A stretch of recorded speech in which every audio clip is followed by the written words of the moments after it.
Salut à tous, la team OL, Thomas Show pour Lyon Fan TV.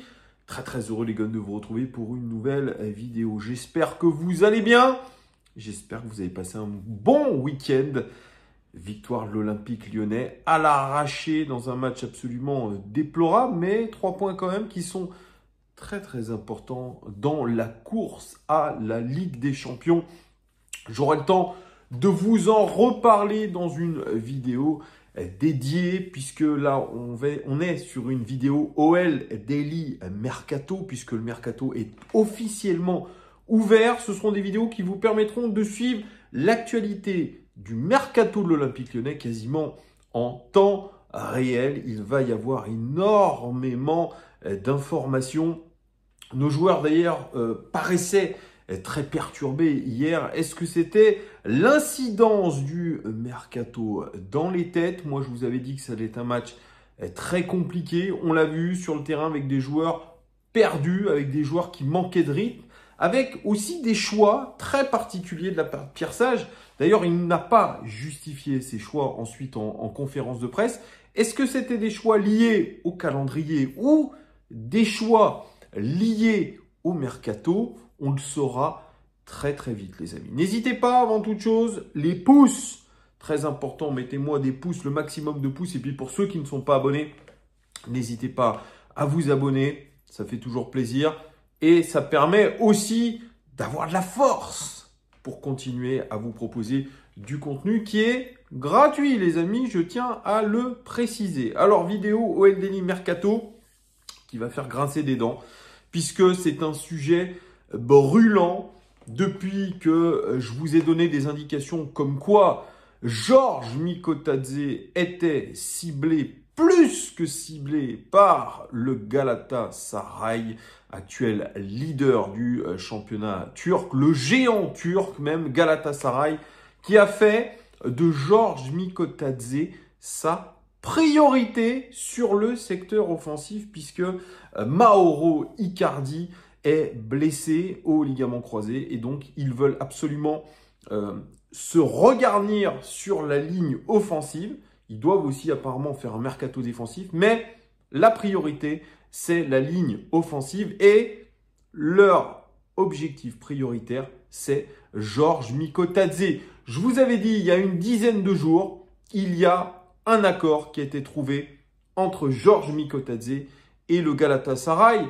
Moi, vous savez, je regarde les infos qui sont un petit peu de partout. Et notamment les infos qui nous viennent directement de Turquie. Je vais voir les comptes X de médias turcs, de médias stambouliotes tout simplement, qui parlent de l'actualité du Galatasaray et la presse turque. Alors on peut dire ce qu'on veut, alors il y a du fake, pas fake, etc.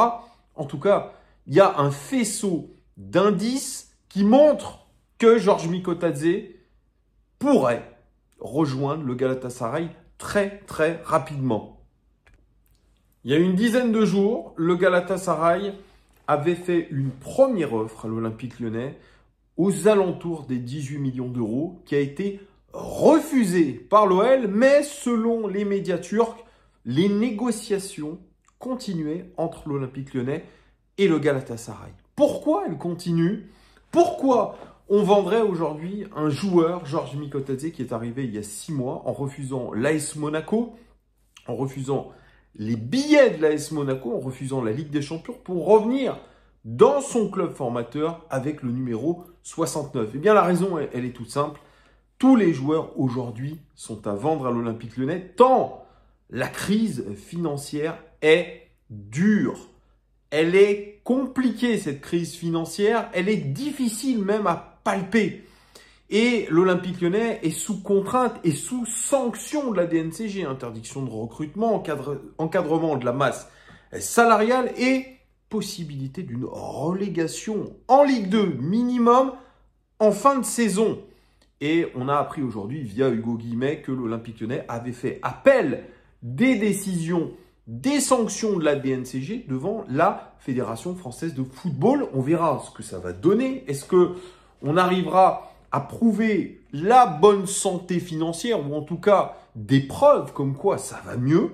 Mais pour l'instant, on est de beaucoup d'avis différents. On est vraiment dans une grosse merde. Voilà, excusez-moi, le mot est lâché, mais là, il faut s'imaginer ça. Et quand j'entends certains supporters et beaucoup de commentaires de trollers ici, ou de haters, je sais pas, appelez-les comme vous voulez, qui ont l'air de rêver, de croire que nous avons des finances incroyables, que nous sommes un grand club qui croule sous l'or, eh bien, vous vous trompez. Que vous ne vouliez pas voir partir ni Mikotadze, ni Fofana, ni Cherki, ni qui vous voulez, c'est votre avis de supporter. Mais vous pouvez être supporter et être objectif et avoir un petit peu de jugeote. Bien sûr qu'on est triste de voir partir Mikotadze, de voir partir des joueurs performants. Bien sûr que ça nous fait du mal. Bien sûr, en tant que supporter, on veut que ces joueurs restent parce que avec ces joueurs-là, on aura plus de chances d'atteindre nos objectifs que s'ils ne sont pas là. Je suis d'accord avec vous. Je ne peux que être d'accord avec vous. Ça ne me fait pas plaisir. Mais moi, je suis sur une chaîne où non seulement on parle de l'Olympique Lyonnais, mais on crée du contenu. Et évidemment, il y a du contenu qui ne peut pas plaire. Évidemment, quand on parle de départ, et notamment de Mikotadze, ça fait grincer des dents et c'est ce que je comprends. Mais voilà, la situation est qu'aujourd'hui, Georges Mikotadze est sur le départ. Très clairement. Il est sur le départ malgré son démenti en conférence de presse avec son petit rictus. Et vous savez, quand je vous ai dit, dès qu'il a son petit rictus, ce petit rire un petit peu nerveux, c'est qu'il est mal à l'aise. Il dit qu'il n'écoute pas ce qu'il se dit autour de lui, qu'il n'a pas l'intention de partir au bout de 6 mois. Moi, je pense qu'il est honnête. Je pense qu'il n'a pas envie de partir réellement. Qu'il n'entende pas ce qui se passe autour de lui, je pense que c'est complètement faux. Ses agents le tiennent au courant. Il sait qu'il y a des rumeurs. Mais voilà, pour lui, moi, sincèrement, je pense, je ne le connais pas, j'ai aucune info. Mais je pense qu'au fond de lui, il n'a pas envie de quitter l'Olympique Lyonnais comme ça 6 mois après. Par contre, malheureusement, il est dans un club, il a choisi un club qui est en difficulté financière où tous les joueurs sont à vendre. Et donc, si le propriétaire John Textor lui dit, écoute, Georges, on a une offre aujourd'hui qui est irrefusable, on est obligé de faire rentrer de l'argent, il faut que tu partes. Là, ça sera autre chose. Sachant que Galatasaray a des arguments à lui proposer et je vous parlais même d'un accord entre Mikotadze et Galatasaray. La presse turque dit qu'il y a accord entre Mikotadze et le Galatasaray. Je vous donnerai les termes de ce contrat qui sont des sommes très, très importantes. Vraiment. Moi, je vous parlais d'une certaine somme, d'un certain salaire. Eh bien, c'est pour que ça soit bien au-dessus. En tout cas, Saber Defarge, qui est journaliste TF1, a tweeté tout à l'heure qu'il y a eu une deuxième offre officielle du Galatasaray. 21 millions d'euros. Offre pour l'instant refusée par l'Olympique Lyonnais. Mais les négociations continuent. L'Olympique Lyonnais réclamerait 25 millions plus 5 de bonus. Et selon les médias turcs, je dis bien selon les médias turcs, Galatasaray va augmenter cette offre-là pour coller à quelque chose près à ce que voudrait l'Olympique Lyonnais. Ce n'est pas une question d'argent. Le Galatasaray a de l'argent. John Textor aurait dit, on sait que vous allez mettre ce qu'on réclame. Maintenant, vraiment, arrangez-vous avec le joueur. Voilà ce qu'aurait dit John Textor. Sauf que, voilà, comme je vous ai dit, il y a des journalistes stambouliotes qui ont l'air d'être des journalistes très bien informés. On verra le dénouement de cette histoire-là. Ils disent que ça y est, ça serait fait. Et pourquoi? Parce qu'on a proposé à Georges Mikotadze 50 contrats. Avec, écoutez bien, moi je vous disais 350 000 euros de salaire mensuel. On serait quasiment, je dis bien quasiment, aux 500 000 euros mensuels, plus prime à la signature. Les mêmes conditions que le joueur brésilien Gabriel Sara, qui est arrivé de Ipswich Town cet été. On a les mêmes conditions pour Georges Mikotadze. Donc, quand vous partez de l'Olympique Lyonnais avec, je crois qu'il a à peu près 200-250 000 euros de salaire par mois, vous arrivez à quasiment 500 000 euros mensuels, ça fait un gap énorme. Donc, quand on veut convaincre un joueur qui n'a pas forcément envie de partir, on lui propose un pactole. Et forcément, on lui propose aussi une place de titulaire à Galatasaray. Et aujourd'hui, je suis Georges Mikotadze. On me donne 15 minutes hier contre Montpellier, alors que je suis décisif contre le PSG, je suis décisif en Coupe de France. J'ai travaillé énormément avec Damien Della Santa, j'ai travaillé mentalement, je me suis remis en question, je l'ai comme ça.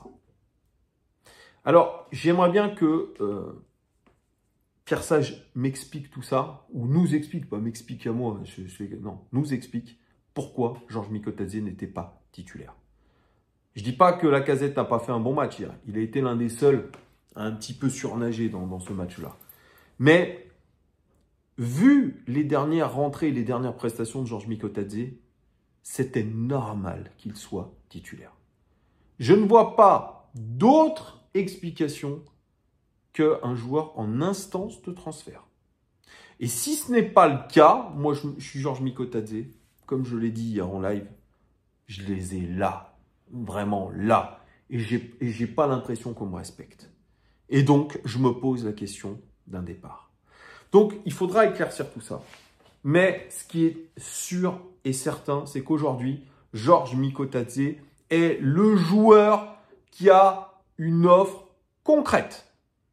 Non seulement de la part du club pour l'Olympique Lyonnais, mais pour lui-même, il a une offre de contrat. Ce n'est pas le cas aujourd'hui de nos indésirables ou des joueurs ciblés. On a parlé de Cherki, on a parlé de Fofana sur le départ, on a parlé d'un certain nombre d'autres joueurs sur le départ, Saïd Benrahma, mais pour l'instant, ce ne sont que des rumeurs. Il n'y a jamais eu, en tout cas de ce que j'ai lu et de ce qu'on nous dit, il n'y a jamais eu d'offre concrète pour aucun de nos joueurs. Pour l'instant, le seul qui est ciblé très sérieusement, c'est Georges Mikotadze, 24 ans, meilleur buteur de l'Euro cet été, qui avec le faible temps de jeu qu'il a à l'Olympique Lyonnais, a maximisé ce temps de jeu.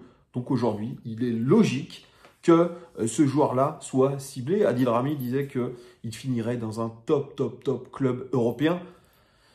Est-ce qu'on doit lui souhaiter? Bien, pour l'instant, oui, mais je suis comme vous. Moi, je suis déçu s'il venait à partir, je serais déçu. Parce que je pense que c'est un de nos meilleurs joueurs. Je ne comprends pas trop sa gestion. Vraiment, je trouve ça très bizarre. Il faudra m'expliquer vraiment à terme. Je le répète, mais on est vraiment dans le flou. En tout cas, c'est déjà le feuilleton de ce début de mercato.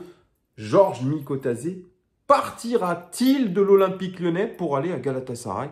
La question reste en suspens. Vous me direz d'ailleurs dans les commentaires ce que vous pensez. Est-ce que vous y croyez? Est-ce que vous vous dites, bon, comme il y a beaucoup d'argent en jeu, il va partir? Dites-moi tout dans les commentaires. N'hésitez pas, soyez courtois s'il vous plaît. Pas de « ah ouais, nanani, nanana ». Oh, si vous mettez des commentaires, soyez argumentés, soyez pas dans le hate, soyez pas dans n'importe quoi, parce que je les vois les commentaires. Hein. Ceux qui commentent les haters, c'est 1 ou 2 commentaires sur la chaîne et c'est des commentaires pourrables.